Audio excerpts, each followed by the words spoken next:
The USS Wisconsin was the last Iowa-class battleship to be constructed and one of the last battleships to be constructed by the USA. She saw action at the end of World War II and during the Korean War, but was briefly decommissioned until Ronald Reagan, the President of the United States, brought her back along with her sisters to go and fight in the Gulf War later on in the 90s. After this, she was then eventually decommissioned and now is a museum ship.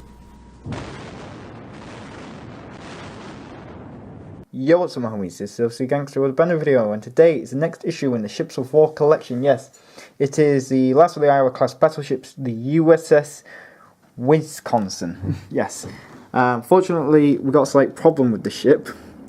A huge manufacture problem is that it does not fit onto the display stand. I went on to the internet before I opened this up and they said that they had a problem, and so it's going to get the stand's going to get repackaged with issue 27. So let's have a look at the ship. So obviously at the bow we've got the two triple-barreled 16mm inch guns. I said millimeter then. And moving along we've got the secondaries consisting of 6-inch guns, correct me if I'm wrong, usually a 16-inch guns. And then we've got the 16-inch guns at the back along with the crane. So yes, she was the last of the Iowa class battleships, and so yeah, really, she was the last one of the last battleships ever constructed by America.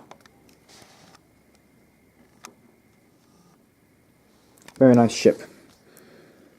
So now we're going to look at the issue, and this is the USS Wisconsin firing her guns during the Gulf War. As you can see, the CIWS gun systems here and here, and she has more advanced radar located up here, and whatever. There's another picture of her. Next issue we have HMS Rodney. She was the second Nelson class battleship and one of the Mighty Seven, or was it the Big Seven? It was either the Big Seven or the Mighty Seven. She was one of the few ships that was let off due to the Naval Washington Treaty, and the only battleship in recorded history to hit another battleship with a torpedo. So anyway, yes, so this explains about her being made and launched, and that she was one of the 4 Iowa class battleships. She wasn't made until 1943, correct me if I'm wrong. Here's a picture of her being launched. Yes, 1943. So yeah, December. But the thing about the Iowa class is that it was different. The Americans had the North Carolina and the Massachusetts, also known as the Alabama class. And they were very similar but different. The North Carolina class, they had the similar looking outline of a Iowa, but they didn't have the armor. So the Americans, because of the Naval Washington Peace Treaty, that they made them smaller, and then came the Alabama class, which consisted of Alabama and Massachusetts, and South Dakota class, I think. Correct me if I'm wrong. And so these were more compressed and smaller, and they essentially had the midsection of a Iowa class. So what they did was that they obviously put the North Carolina class and the South Dakota class together and made the Iowa class, this ship. And she was on the limits of pushing the Washington Naval Treaty, but she was very good. And this obviously talks about her being made still, and about her, and that was really it. Finally, she's gone into battle in 1944, and what happened was that she provided anti-air support. Here we can see her, obviously being a protection for an aircraft carrier in the background, correct me if I'm wrong. Yeah, and that's what they acted as, like a bait, so basically the Japanese kamikaze planes would go for the battleships instead of the aircraft carriers. That's what they would try, but they would still go for the aircraft carriers. And also, what restricted the Iowa class from being bigger was that they had to fit in the Panama Canal. Because the Panama Canal is one of the most important naval strategy things ever. Because it, rather than going down through the bottom of South America, going all the way around, the Panama Canal enabled people to just go straight through America. And so they had to make a ship which would go through it. And I think this is her, actually. Yeah, she's at Pearl Harbor Yard here. Yeah. not at the Panama Canal. But the Panama Canal is very important. So anyway, this talks about primary main firepower. 9 16-inch guns, as you can see here. This is her pennant or emblem that they had. Each ship has one. Anyway, and obviously 5 inch, sorry, I said 6 inch, it was 5 inch secondaries. And yes, that's obviously a profile from the side, picture of her. And that's just a picture of the model. She was able to go up to a speed of 30 knots maximum, but 27, normal cruising type. Anyway, what's this? During Operation Desert Storm, flew over. So it was first ever.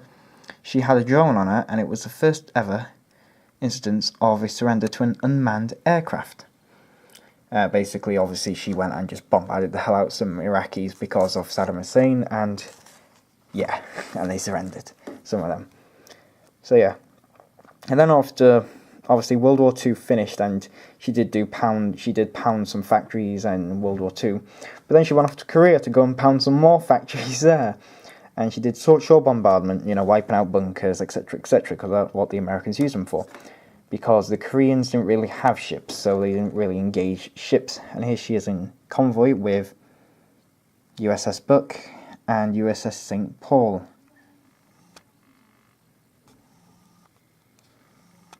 Destroyer and cruiser, I believe. Might both be destroyers. And so, yeah. And so obviously what they did was that they did a tag team. What happened is that the New Jersey would go in first, bombard the Koreans, and then she'd fall back, get resupplied. And then what would happen is that Wisconsin would go in, bombard, and fall back.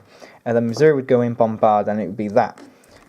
And so, yeah. And this is a picture of her main battery guns firing in Korea. That's what they did.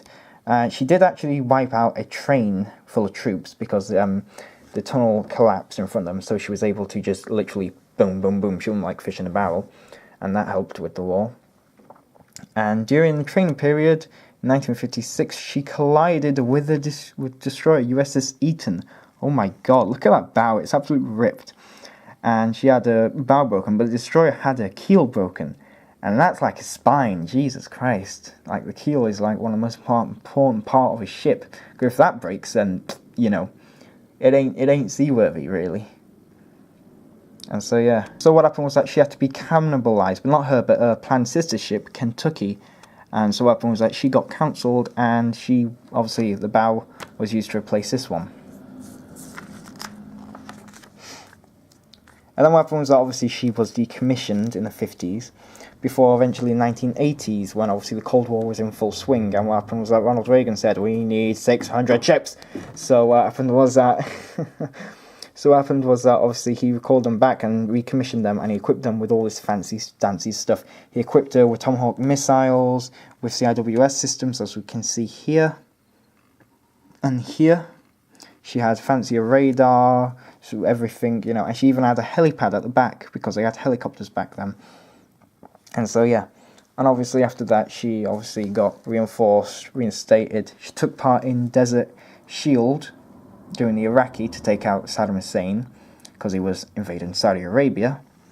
This is Tomahawk missile launched from her, and some of her secondaries were removed, but they were replaced with Tomahawk missile launchers. And then she took part in Operation Desert Storm, which was obviously the sort of attack, like kill. And if you don't know about the Gulf War, basically Saddam Hussein went to go and attack Saudi Arabia for oil. America went, hang on a sec, that's our oil. So then they, and then went to war. But then George Bush came, and then we had the second Gulf War, and Tony Blair dragged us into it, and it was all higgledy-piggledy. And Gordon Brown was like, what the hell's going on? British politics, don't get involved. And this is a nice, very nice, impressive picture of her firing her guns at full broadside. But yeah. And she went to the Gulf to go and fight there, and she was used again for the same purpose of bombarding areas, as she was long range. And she was able to take out. She was actually fired upon by enemy artillery batteries, but obviously she fired back and destroyed them. So yes. And what happened was that in obviously 1990, Soviet Union collapsed, and Eventually she was decommissioned before being a museum in 2001 and 2012. And so she's a museum ship, just like her sisters, Iowa, Missouri, and I forgot the last one. Iowa, Missouri, and New Jersey. Next issue, HMS Rodney. One of the 2 Nelson-class battleships built for the Royal Navy in the 1920s. HMS Rodney served extensively during World War II and played a major role in the sinking of the Bismarck because she actually hit her with a torpedo. Well, that's rumoured. We don't know for sure. But basically, she was the ship that messed up Bismarck. I'm not joking. King George V wasn't able to penetrate Bismarck, but she literally, one of her rounds went straight through the bridge, killed Lindemann and Lutjens. That's a very nice camouflage she has on her. Very nice. So that's that. That's the USS Wisconsin. So yeah, so join me next time when I'll be doing the HMS Rodney, and then after that it's Warspite. Yes, I looked it up. I do it every 2 weeks. So yeah, I'm trying to get these videos up earlier because I don't know, because I haven't got work, so I can focus more on videos. So anyway, I hope you enjoyed this video. Don't forget to like, comment, and subscribe. And here comes the instrumental. And as always, peace out, my eyes.